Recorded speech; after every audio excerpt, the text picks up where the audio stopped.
I spent 23 years building my company, valued at $180 million. On the day of the divorce, my wife wanted every cent. What she didn't know was that I already had recordings of her affairs with the gardener, the personal trainer, and the butler. When my lawyer played them in court, she turned ghost white. "I'm glad to have you here. Follow my story until the end and comment the city you're watching from, so I can see how far my story has reached. My name is Paul, and at 64 years old, I thought I had built something unbreakable. 23 years of 16-hour days, missed dinners, and sacrificed weekends had created an empire worth $180 million. My construction company had grown from a single truck and a dream into the largest commercial contractor in 3 states. I had everything a man could want: success, respect, and what I believed was a loving wife. That morning, sitting in my lawyer's office, I watched Megan across the mahogany conference table. Her perfectly manicured fingers drummed against her designer purse as her attorney spoke about equitable distribution and spousal contributions. At 44, she still turned heads wherever we went. Her blonde hair was styled in that effortless way that probably cost more than most people's monthly salary, and her blue eyes held that same charm that had captivated me 24 years ago. "Mrs. Richardson has been an integral part of building this business," her lawyer declared, his voice filled with conviction. "She deserves 50% of all marital assets, including the company valuation." I felt something cold settle in my stomach. 50%, $90 million. For what? For showing up to company parties? For playing the perfect wife at business dinners? For 24 years of what I now realized had been an elaborate performance? My attorney, James, glanced at me before responding. "My client built this company through his own labor and vision.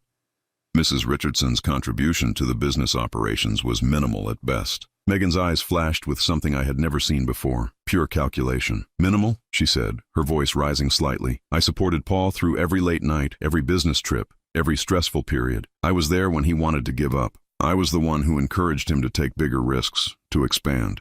I almost laughed at the irony. She had been there, all right, but not in the way she claimed. "The house alone is worth $3.2 million, her attorney continued. "Mrs. Richardson is entitled to half of that, plus the vacation property in Aspen, the boat, and of course, her rightful share of Richardson construction." I watched her face as the numbers were thrown around like poker chips. There was no emotion there, no sadness about our marriage ending, just cold mathematics. Everything we had built together, everything I thought we had shared, reduced to dollar signs and decimal points. "Paul has always been generous," Megan said, turning to look at me directly for the first time that day. "I'm sure we can work something out that's fair to everyone." Fair. The word tasted bitter in my mouth. I thought about all the times I had worked through holidays so she could have the life she wanted. The business trips I had cut short because she said she missed me. The investments I had made in her happiness, believing that a happy wife meant a happy life. James leaned forward. "My client is prepared to offer a reasonable settlement, but we need to establish exactly what Mrs. Richardson's actual contributions were."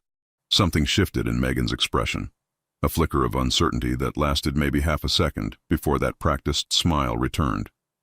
"Of course, I think you'll find that my contributions were quite substantial." I stayed quiet, letting the lawyers talk, but my mind was racing.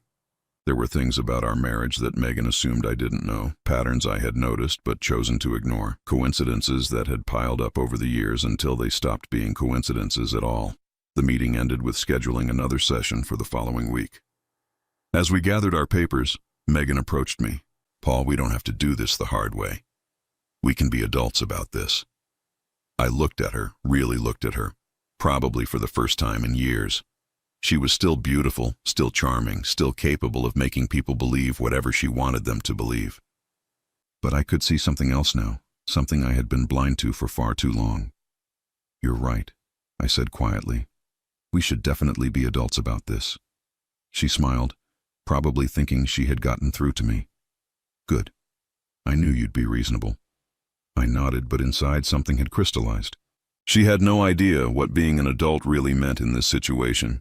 She had no idea what I had discovered about her over the past 2 years, and she certainly had no idea what I was prepared to do about it. As I watched her walk away, her heels clicking confidently on the marble floor, I felt something I hadn't experienced in years. Not anger, not hurt, but clarity. Pure, cold clarity about what needed to happen next.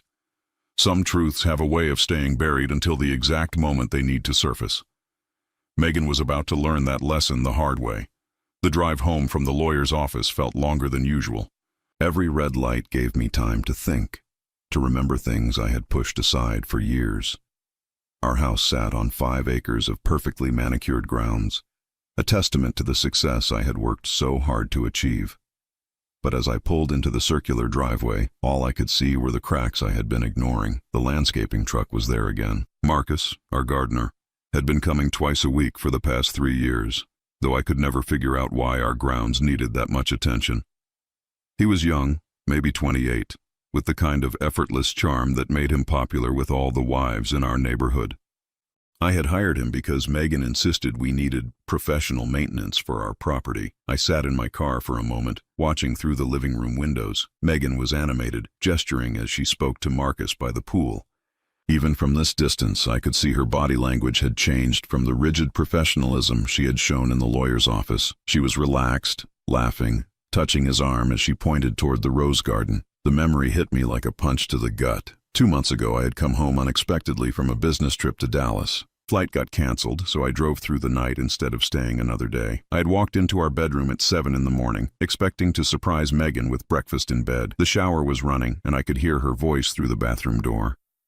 She was on the phone, talking in that soft, intimate tone she used to use with me. I know, she had been saying, but he's not supposed to be back until tonight. We have all day. When she came out of the bathroom wrapped in her silk robe, she had been startled to see me. Paul, you're home early. Her smile had been too bright, too forced. Flight got canceled, I had said, studying her face. Who were you talking to? Oh, just Sarah. You know how she gets when David travels for work. She needed someone to talk to. I had believed her because I wanted to believe her, because after 24 years of marriage, you don't expect your wife to lie about something so basic. But thinking back now, Sarah's husband David worked locally. He rarely traveled anywhere. The lies had been small at first, almost unnoticeable.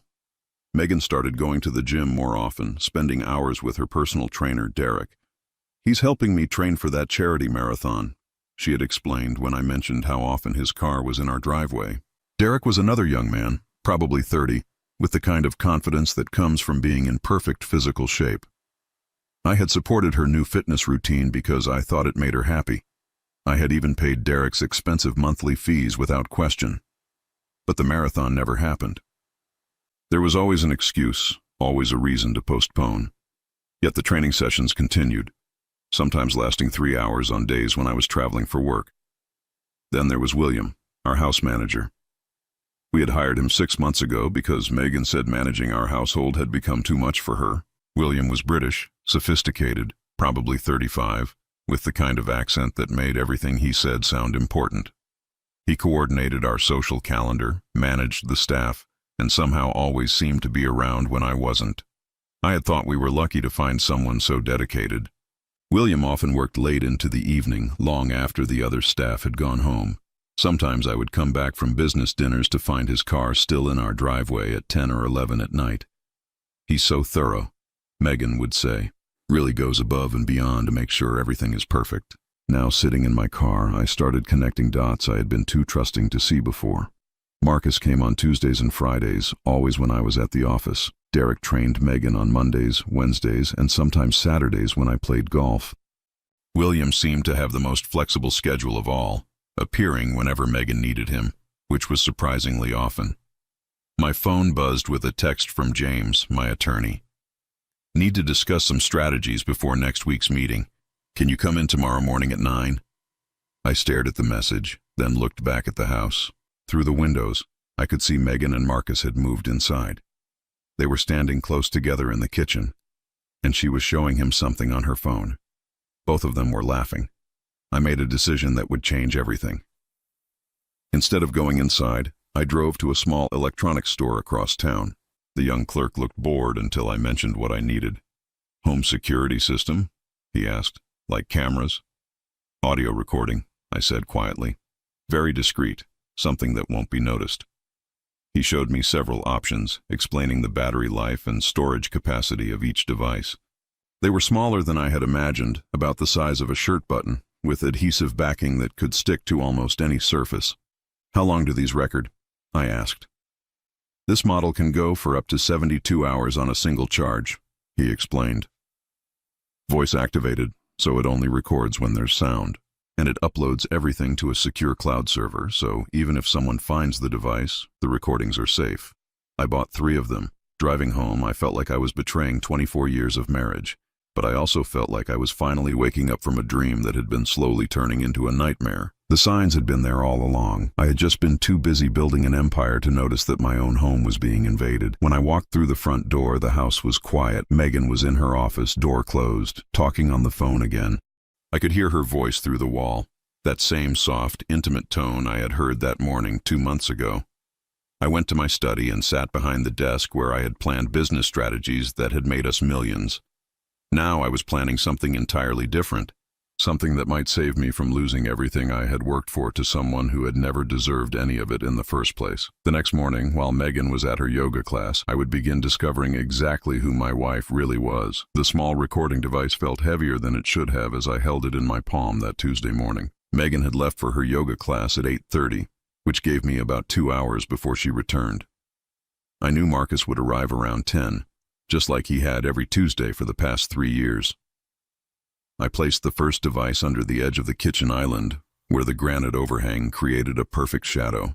The adhesive backing held firmly, and unless someone was specifically looking for it, the tiny recorder would remain invisible. The second device went in the living room, attached to the underside of the coffee table. The third I saved for later. By 9:45, I was in my home office with the door cracked just enough to hear the front entrance. My hands shook slightly as I pretended to review construction contracts, but my mind was entirely focused on what I might discover. At exactly 10:03, I heard Marcus's truck pull into the driveway. I listened as Megan greeted him at the front door, her voice bright and welcoming in a way she hadn't spoken to me in years. "Perfect timing," she said. "I just finished getting ready. You look beautiful as always," came Marcus's voice, and something in his tone made my stomach clench. I waited 30 minutes before leaving the house, making sure they had moved to whatever part of the property they would be working on. As I drove to my office, I tried to focus on the board meeting I had scheduled for 11, but my thoughts kept drifting back to those tiny devices recording everything. The day dragged endlessly. Every phone call seemed too long, every meeting felt pointless. Around 3 o'clock, I received a text from Megan. "Having dinner with Sarah tonight. Don't wait up." Sarah again. I almost called Sarah's house just to check, but something stopped me. If I was going to do this, I needed to do it right. No half measures, no confrontations based on suspicions. I needed proof. That evening, alone in the house for the first time in weeks, I retrieved the first recording device. My hands trembled as I connected it to my laptop and opened the audio files. The first few minutes were just ambient noise, the sound of the kitchen settling, the hum of appliances. Then, at 10:14 a.m., I heard voices. "Is he gone?" Marcus's voice was clear through the speakers. "Left 20 minutes ago. Board meeting downtown." Megan's voice was different, softer, more intimate than the tone she used with me anymore. "Good. I've been thinking about you all morning." What followed made me feel like someone had poured ice water directly into my veins. The conversation quickly moved from flirtation to planning, and it became clear this wasn't a recent development. They talked about my travel schedule like they had memorized it. They discussed which days were safest, which rooms in the house had the best privacy. "He suspects nothing," Megan said at one point, and I could hear the cruel amusement in her voice. 24 years, and he still thinks I married him for love. "What did you marry him for?" Marcus asked, and even he sounded curious. "Security, stability, a very nice lifestyle." Her laugh was cold, nothing like the warm sound I remembered from our early years together. Though I have to admit, the lifestyle keeps getting nicer. The company's worth almost $200 million now. "And when you divorce him?" "Community property state, baby. I get half of everything." I stopped the recording and sat in my chair, staring at the laptop screen. 24 years of marriage, reduced to a financial transaction. 24 years of believing in something that had apparently never existed, but there was more. I forced myself to continue listening. "What about the others?" Marcus asked. "Derek and William?" "What about them?" Megan's voice held a note of irritation. "You know the arrangement.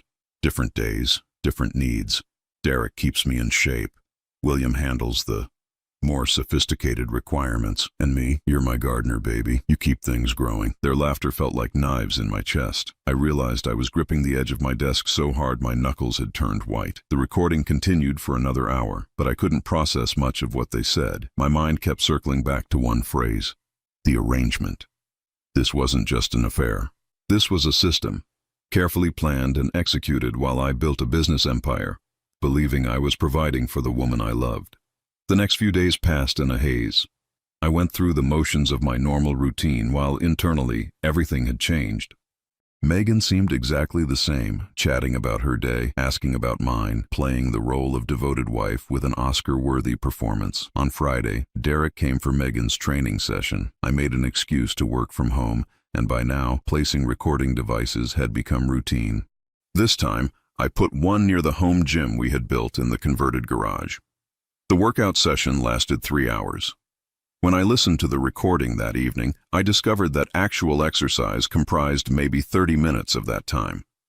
The rest was devoted to discussions about my business travel schedule, my daily routines, and most disturbingly, my personal habits and preferences. "He's so predictable," Megan said at one point. "Same routine every morning, same time leaving for work, same nights he plays poker with his business partners. Makes our life easier," Derek replied. "Though I still think you should be more careful. Successful guys like him don't usually stay oblivious forever." "Paul's different. He's so focused on work, he doesn't see anything else. Plus, he trusts me completely. That's his weakness." Trust.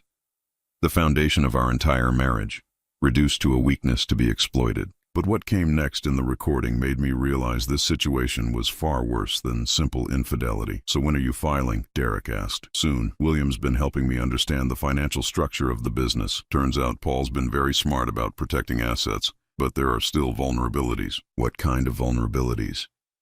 "The kind that could make me a very wealthy woman, even wealthier than half of his current worth." I felt my blood pressure spike. William wasn't just another affair.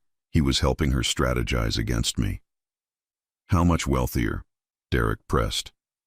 "Let's just say that by the time I'm done, Paul Richardson is going to wish he had never underestimated his wife." The recording ended there, but I didn't need to hear more. I was dealing with something far beyond infidelity. This was a coordinated effort to destroy me financially, orchestrated by the woman I had loved and trusted for 24 years. I sat in my study until nearly midnight, staring at the recordings on my computer. I had wanted proof of an affair so I could protect myself in divorce proceedings. Instead, I had uncovered evidence of something that felt like economic warfare. The next morning, I called James, my attorney. "We need to meet," I said when he answered, "and we need to discuss asset protection immediately." "Paul, is everything all right?" I looked across the breakfast table at Megan, who was reading something on her phone with a satisfied smile. "Let's just say I'm learning things about my marriage that are going to change everything." As I hung up the phone, Megan glanced up. "Everything okay?" "Everything's perfect," I replied, and for the first time in days, I almost meant it. Because now I knew exactly what I was dealing with. And knowledge, as they say, is power. The meeting with James changed everything. When I showed him transcripts of the recordings, his face went through several emotions before settling on grim determination. "Paul, this is beyond marital infidelity," he said, leaning back in his leather chair. "If William is helping her access financial information to plan strategic moves against you, we're looking at potential fraud, breach of fiduciary duty, and conspiracy. What can we do? First, we protect everything we can, immediately. I'm talking about moving assets, restructuring ownership, creating barriers that will take months for any attorney to penetrate." He pulled out a legal pad and started writing. "Second, we gather more evidence. If we're going to court, we need documentation of everything." Over the next 2 weeks, I became someone I never thought I would be, a spy in my own home. James connected me with a private investigator who taught me about surveillance, about building legal cases, about the difference between suspicion and proof. The recording devices captured everything. Megan's conversation with William revealed the depth of their planning. He had somehow gained access to my business financial records and was helping her identify the most valuable assets. They discussed timing the divorce filing to coincide with a major contract completion that would temporarily boost the company's value. The Henderson project alone will add $12 million to the company's worth, William's voice explained on one recording. If we file the week after completion, before Paul has time to reinvest those profits, it increases your settlement significantly. How significantly? Megan asked. We're talking about an additional $6 million in your pocket, potentially more if we can argue that your emotional support was crucial during the project. My emotional support. Megan's laugh was bitter. The man worked 18-hour days for 6 months. I barely saw him. That's the beauty of it, darling. Your sacrifice of personal time with your husband for the sake of his business success becomes an asset contribution. I listened to that conversation 3 times, each replay making me angrier. They were twisting my dedication to providing for our family into evidence of her contribution to my success. But the most devastating recording came from a dinner party we hosted for my business partners 2 weeks later. I had placed a device in our dining room, initially just to capture any conversations Megan might have with the staff. Instead, I recorded something that nearly broke me. After the guests left and we were cleaning up, Megan called Derek to come over. I was supposedly asleep upstairs, but the recording captured their entire conversation in the kitchen. Sometimes I wonder what my life would have been like if I had never met Paul, Megan said. Different, but not necessarily better, Derek replied. You've lived like a queen for 24 years. True, but I've also wasted 24 years pretending to love a man who bores me to tears. The words hit me like physical blows. I had to pause the recording and pour myself a drink before I could continue. When did you stop loving him? Derek asked. Or did you ever? I thought I did, in the beginning. He was so different from the boys I dated in college. Older, established, ambitious. But love? Real love? She paused, and I could hear glasses clinking. I don't think I ever understood what that was supposed to feel like. And now? Now I understand that love is a luxury I can't afford. Security, stability, financial freedom, those are necessities. Paul provided all of that, and more. But the man himself? The actual person? She laughed, but there was no humor in it. Derek, I've been faking orgasms for 2 decades. What does that tell you? My hands were shaking so badly I could barely hold my phone. 24 years of marriage, 24 years of building a life together, and she had been performing the entire time.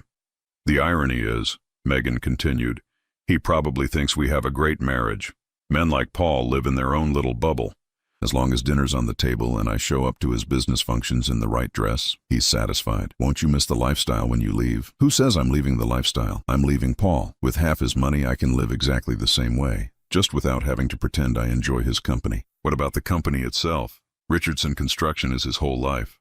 That's his problem, not mine. Although, she paused, and I could almost hear her thinking. William had an interesting idea about that. What kind of idea? Let's just say that dividing a company worth $180 million can be very complicated, especially if someone were to argue that certain business decisions made during the marriage were made without proper spousal consultation, meaning that if I can prove Paul made major business decisions without involving me, despite the fact that community property laws give me equal ownership rights, I might be able to claim damages beyond the 50% split. How much damages? William thinks we could potentially claim the entire company. I stopped the recording and sat in stunned silence. They weren't just planning to take half of everything I had built. They were planning to take it all. The next morning, I called James and asked him to meet me immediately. When I shared this latest recording, his expression went from concern to alarm. Paul, we need to move fast. If they're planning to claim the entire company, we need to create legal barriers right now. What kind of barriers? Asset restructuring, family trusts, offshore protections, things that will take years to unravel, even with the best attorneys. He started making notes frantically. How much time do we have? Based on their conversations, they're waiting for the Henderson project to complete. That's about 6 weeks. Then we have 6 weeks to build a fortress around everything you've created. As I left James's office, I felt something I hadn't experienced since the early days of building my business. The thrill of a strategic challenge. Megan and her accomplices thought they were playing chess while I was playing checkers. They had no idea that I had been listening to every move they planned to make, but I still had one more recording device to place, and I was saving it for the most important conversation of all. Because if there was one thing I had learned in 24 years of marriage and 23 years of building a business, it was that the most crucial information always comes out when people think no one is listening. That weekend, while Megan attended her book club, I placed the final device in our bedroom. Because some secrets are only shared in the dark, in the place where people feel most safe. And I was about to discover just how dangerous my wife really was. The courthouse steps felt colder than they should have for a spring morning. 6 weeks had passed since I began recording Megan's conversations, and now we sat facing each other across the same mahogany table where this nightmare had begun. But this time, everything was different. James sat beside me with a briefcase full of documentation that would change both our lives forever. Across from us, Megan looked confident, almost smug, as her attorney presented their final demands. Mrs. Richardson is entitled to 50% of all marital assets, her lawyer announced, plus damages for emotional distress caused by Mr. Richardson's controlling behavior and exclusion from business decisions. We're seeking an additional $30 million in compensatory damages. $30 million. On top of the $90 million she wanted from the 50% split.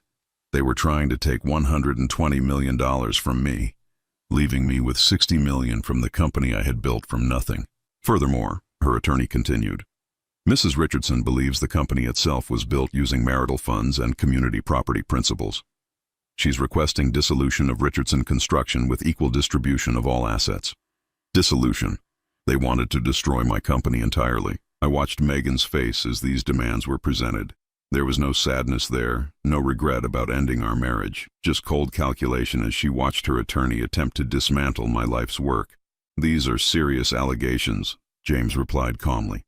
Do you have evidence of Mr. Richardson's controlling behavior or exclusion of Mrs. Richardson from business decisions? Megan's attorney smiled. We have extensive documentation of Mr. Richardson's secretive business practices, his refusal to include his wife in financial planning, and his general pattern of treating her as an employee rather than a partner. What kind of documentation? James asked. Testimony from household staff, financial records showing Mrs. Richardson's lack of access to business accounts, and evidence of Mr. Richardson's suspicious behavior over the past several months. Suspicious behavior. They had noticed my surveillance, but they didn't understand what it meant. We're prepared to present character witnesses, Megan's attorney continued, including several individuals who can testify to Mrs. Richardson's contributions to the success of Richardson Construction and her husband's dismissive treatment of her input. Character witnesses. Marcus, Derek, and William, no doubt. The same people who had been helping her plan my destruction.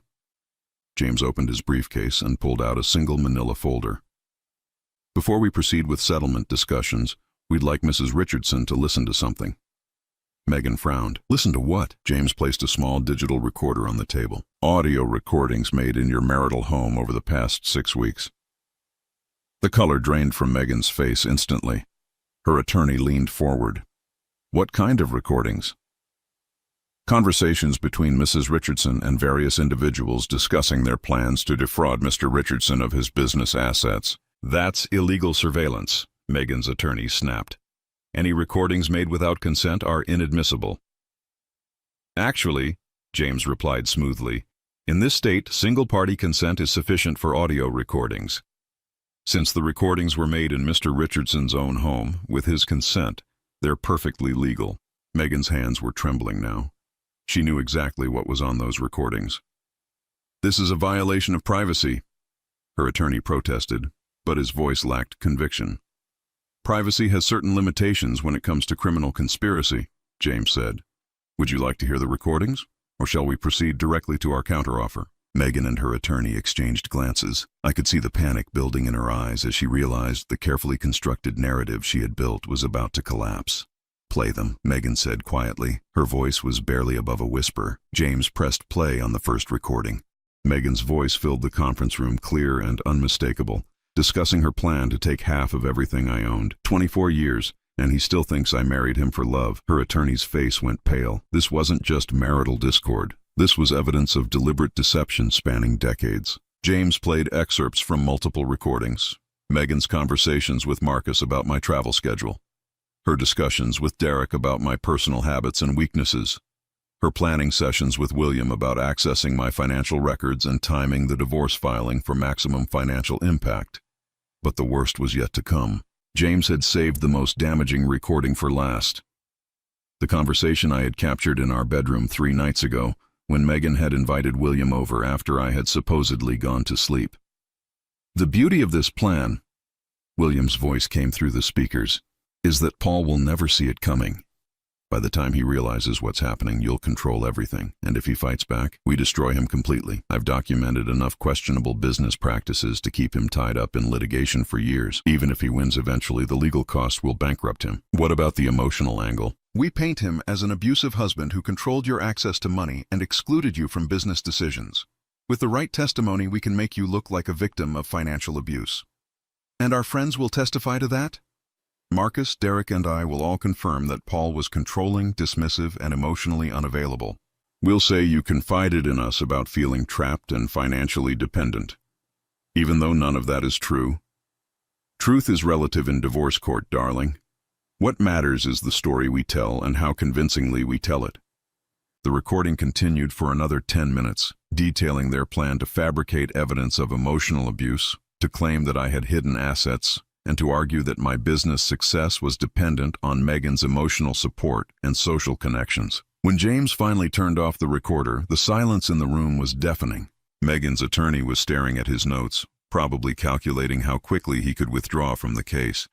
Megan herself looked like she might be sick. As you can see, James said calmly, Mrs. Richardson's claims of emotional distress and exclusion from business decisions are not only false, but part of a coordinated effort to defraud Mr. Richardson of his assets through perjury and manufactured evidence. Megan's attorney cleared his throat.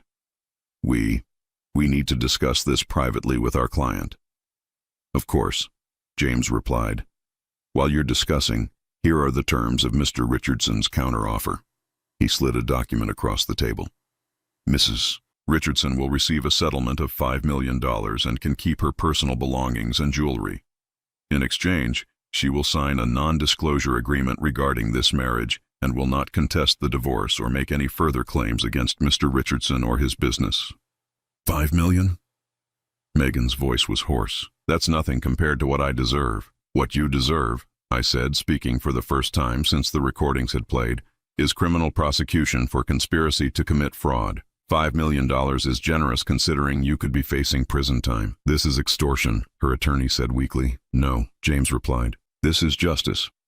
Mrs. Richardson has a choice: accept this settlement and walk away, or face criminal charges for conspiracy, attempted fraud, and perjury. The recordings provide clear evidence of intent to commit multiple felonies. Megan stared at me across the table, and for the first time in 24 years, I saw her without any masks or pretenses. She wasn't the charming woman I had married, or the devoted wife she had pretended to be, or even the calculating gold digger I had recently discovered. She was simply someone who had been caught. "You've been recording me," she said, her voice filled with disbelief. "For weeks you've been spying on me in our own home." "I've been protecting myself," I replied, "something I should have started doing years ago." Her attorney leaned over and whispered something in her ear. She nodded slowly, then looked back at me. "How long have you known? About the affairs? About your plans to destroy my business? About the fact that you never loved me?" I paused, letting the weight of those words settle. "I've suspected for years. I've known for certain for 6 weeks. And you said nothing." What was I supposed to say? That I had discovered my wife was planning to commit fraud against me? That the woman I had loved and trusted for 24 years was conspiring with her lovers to steal everything I had worked for? Megan's eyes filled with tears, but I felt nothing. After everything I had heard on those recordings, I knew exactly how real her emotions were. "We'll need time to consider the offer," her attorney said. "You have until 5 o'clock today," James replied. "After that, we file criminal charges and proceed with a contested divorce where these recordings become public record." As we left the courthouse, I felt lighter than I had in months. The woman who had shared my life for 24 years was finally revealed for who she really was. And for the first time since this nightmare began, I was in control. At 4:47 that afternoon, James called to tell me Megan had accepted the settlement. $5 million, a non-disclosure agreement, and a promise to disappear from my life forever. After 24 years of marriage, our relationship ended not with tears or apologies, but with signatures on legal documents. I spent that evening alone in my study, the same room where I had first listened to those devastating recordings 6 weeks ago. The house felt different now, quieter, but not in a lonely way. It was the silence of peace, of finally being able to breathe freely in my own home. The next morning, I watched from my bedroom window as Megan packed her belongings into a moving truck. She moved efficiently, taking only what belonged to her personally. The jewelry, the designer clothes, the artwork she had collected over the years. She left behind everything that connected her to our shared life, the wedding photos, the vacation souvenirs, even the furniture we had chosen together. I didn't go downstairs to say goodbye. There was nothing left to say between us that hadn't already been said in a lawyer's office. Marcus, Derek, and William were conspicuously absent during the move. Apparently, when their scheme collapsed, so did their loyalty to Megan. She faced her defeat alone, just as she had planned my destruction with others but ultimately betrayed only herself. 3 days later, I called an emergency meeting with my senior staff at Richardson Construction. These were people who had worked with me for years, who had helped build the company from a small operation into the $180 million enterprise it had become. They deserved to know that their jobs were secure and that the company would continue thriving. As you may have heard, I told them in our main conference room, Megan and I are divorcing. I want to assure everyone that this will have no impact on the company's operations or your employment. My project manager, Janet, who had been with me for 15 years, spoke up. Paul, we all know how hard this must be. If there's anything we can do. Actually, there is, I said. I want to restructure how we operate. I've been so focused on growth and profit that I've missed opportunities to make this a better place to work for all of you. Over the following months, I implemented changes I should have made years earlier. Profit-sharing plans for long-term employees, more flexible scheduling for people with families, a company daycare center for employees' children, investment in training programs that would help my people advance their careers. Richardson Construction didn't just survive my divorce, it thrived. Without the distraction of a failing marriage and the constant stress of surveillance and legal preparation, I found myself more focused and creative than I had been in years. We landed the biggest contract in company history, a $200 million municipal project that would take 3 years to complete. 6 months after the divorce was finalized, I sold the house where Megan and I had lived. Too many memories, too many shadows. I bought a smaller place overlooking the lake, a modern home with clean lines and large windows that let in natural light. For the first time in decades, I decorated according to my own tastes instead of trying to please someone else. I also started traveling, something I had always promised myself I would do when I had time. Megan had never been interested in the places I wanted to see, historical sites, national parks, small towns with interesting architecture. She preferred luxury resorts and shopping districts in major cities. Now I could explore exactly what interested me at my own pace without having to compromise or negotiate. The loneliness I had expected never materialized. Instead, I discovered the difference between being alone and being lonely. I had been lonely for years while married to Megan, surrounded by her friends and social obligations that felt meaningless to me. Now, by myself, I felt more authentic and peaceful than I had since my 20s. About a year after the divorce, I ran into Sarah, the friend Megan used to claim she was talking to during those suspicious phone calls. We ended up having coffee, and she made an observation that stayed with me. You know, Paul, I always wondered about you and Megan, she said. You seemed like such different people. She was always performing, always on. But you were more genuine, I guess. More interested in real conversations than social positioning. Did you know about the affairs? I asked. Sarah shook her head. I suspected something wasn't right, but I never imagined the scope of it. Though looking back, there were signs. She never talked about you the way women talk about husbands they actually love. It was always about what you provided, never about who you were. That conversation helped me understand something important. The failure of my marriage wasn't my fault. I had loved genuinely and worked honestly to build a life for both of us. Megan had chosen deception and manipulation. Those were her decisions, not mine. 2 years after the divorce, Richardson Construction was valued at $260 million. The Henderson project had been completed ahead of schedule and under budget, leading to 3 additional municipal contracts. My personal wealth had actually increased despite the divorce settlement because I was no longer supporting Megan's expensive lifestyle and questionable financial decisions. I never heard from Megan directly after she signed the divorce papers, but occasionally I would get updates through mutual acquaintances. She had moved to California, apparently trying to break into real estate investing with her settlement money. The reports were not encouraging. She had made several poor investments and was struggling to maintain the lifestyle she had been accustomed to. I felt no satisfaction in her difficulties, but I also felt no sympathy. She had made her choices, and now she was living with the consequences. On my 66th birthday, I threw a party for my employees and their families at the company headquarters, watching children play in the courtyard while their parents celebrated our latest contract success. I realized I had built something more valuable than just a business. I had created a community of people who respected each other and worked together toward common goals. Janet approached me during the party with a champagne glass in her hand. "You know, Paul, you seem happier now than you did when you were married." "I am happier," I replied, and meant it completely. "Any regrets about the divorce?" I considered the question seriously. 24 years of marriage, half my adult life, reduced to legal documents and financial settlements. Should I regret that? "I regret that it took me so long to see the truth," I said finally. "I regret that I wasted years trying to make something work that was never real in the first place, but I don't regret ending it." "What about remarriage? Someone more compatible this time?" I smiled, looking out at the celebration around us. "Maybe someday. But right now, I'm enjoying learning who I am when I'm not trying to be who someone else wants me to be." That night, alone in my lakeside home, I opened a bottle of wine I had been saving for a special occasion.